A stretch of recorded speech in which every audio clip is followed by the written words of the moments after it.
Physics में आप लोग का बहुत बहुत स्वागत है। आज हम विकृति के बारे में अध्ययन करेंगे। विकृति क्या है, इसकी परिभाषा क्या है, इसकी राशि क्या है, विमाहीन राशि क्या है, इसको जानेंगे। तो स्टार्ट करते हैं विकृति की परिभाषा से। विरूपक बल के कारण किसी वस्तु की एकांक विमा में होने वाले परिवर्तन को विकृति कहते हैं। पुनः एक बार रिपीट करते हैं। विरूपक बल के कारण किसी वस्तु के एकांक विमा में होने वाले परिवर्तन को विकृति कहते हैं। विकृति की जो फॉर्मूला है, विकृति के फॉर्मूला को हम विकृति बराबर विमा में परिवर्तन बटा प्रारंभिक विमा से प्रदर्शित करते हैं। आइए जानते हैं। विकृति दो राशियों का अनुपात है। देखिए, विमा में परिवर्तन बटे प्रारंभिक विमा, तो विकृति दो समान राशियों का अनुपात है।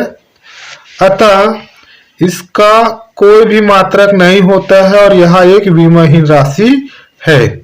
विकृति का कोई भी मात्रक नहीं है और यह एक विमाहीन राशि है। विकृति तीन प्रकार के होते हैं। पहला है अनुदैर्ध्य विकृति, दूसरा है आयतन विकृति और तीसरा है अपरूपण विकृति। प्यारे बच्चों, ये जो अनुदैर्ध्य विकृति, आयतन विकृति, अपरूपण विकृति है, इसको हम अब डिटेल से पढ़ेंगे ताकि इन फार्मूला का यूज जो है नेक्स्ट आने वाले कंटेंट पर हम कर पाएंगे। तो पहला आप देख रहे हैं प्यारे बच्चों, अनुदैर्ध्य विकृति। अनुदैर्ध्य विकृति को समझने के हम इस एग्जाम्पल के थ्रू समझते हैं। देखिए, यहाँ पर कोई किसी वस्तु की जो लंबाई है, वो टोटल लंबाई कितनी दी गई है, वस्तु की जो लंबाई है, वस्तु की लंबाई यहां से यहां तक L है, कैपिटल L। और जब इसमें हम कोई भार लटका देते हैं तो यहां से यहां तक जो वृद्धि हो रही है वो लंबाई है स्मॉल l।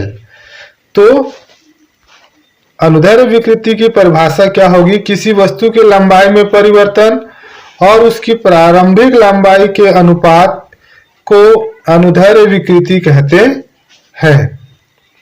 देखिए, यहां से फिर से परिभाषा को, किसी वस्तु की लंबाई में परिवर्तन और उसकी प्रारंभिक लंबाई के अनुपात को अनुदैर्ध्य विकृति कहते हैं।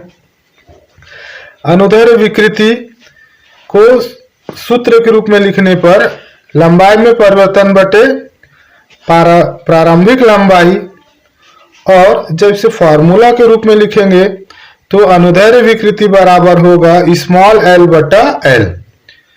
तो देखो, स्मॉल l लंबाई में परिवर्तन है और कैपिटल L जो है वो प्रारंभिक लंबाई है। आयतन विकृति, आयतन में परिवर्तन तथा प्रारंभिक आयतन के अनुपात को आयतन विकृति कहते हैं। आयतन विकृति को सूत्र के रूप में देखेंगे तो हमारा सूत्र होगा आयतन विकृति बराबर आयतन में परिवर्तन बटे प्रारंभिक आयतन, और फॉर्मूले के रूप में लिखेंगे तो हमारा फॉर्मूला हो जाएगा आयतन विकृति बराबर स्मॉल v बटे कैपिटल V। देखिए, यहाँ पर जो है स्मॉल v है वो आयतन में परिवर्तन है और कैपिटल V जो है वो प्रारंभिक आयतन है।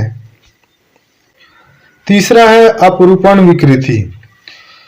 इसकी परिभाषा को जानते हैं। जब किसी वस्तु पर उसकी सतह के समानांतर विरूपक बल इस प्रकार लगाया जाए कि उसका आयतन स्थिर रहे किंतु आकृति परिवर्तन हो जाए, तो इस स्थिति में उत्पन्न विकृति को अपरूपण विकृति कहते हैं। आइए इसको हम थोड़ा चित्र से देखते हैं। इस डायग्राम पर प्यारे बच्चों देखिए, आप लोग ABCD एक फलक है और इसी के समानांतर जो मैंने डैश डैश चित्र बनाया है वो अपरूपण विकृति है। जब किसी वस्तु के सतह पर समानांतर फलक पर विरूपक बल लगाया जाता है तो वस्तु का आयतन कैसा रहता है? स्थिर रहता है, परंतु आकृति में कुछ परिवर्तन हो जाता है। तो इस प्रकार की विकृति को हम अपरूपण विकृति कहते हैं। अपरूपण विकृति को सूत्र के रूप में लिखेंगे तो दो सतहों का अपेक्षित विस्थापन बटे दो सतहों के बीच की दूरी, इससे कुछ महत्वपूर्ण पॉइंट है उसको हम लोग देख लेते हैं।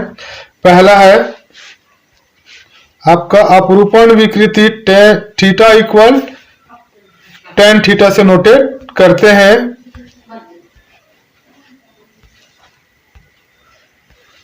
दूसरा है अपरूपण विकृति को हम लोग डेल एक्स बटा एल से नोटेट करते हैं। तीसरा है अपरूपण विकृति ठोस पदार्थों में होती है। यहाँ पर थोड़ी सी त्रुटि हो गई है। अपरूपण विकृति किसमें होती है? केवल ठोस पदार्थों में ही होती है। प्यारे बच्चों, वीडियो अच्छे लगे तो लाइक, शेयर, सब्सक्राइब और कमेंट्स जरूर करें। धन्यवाद।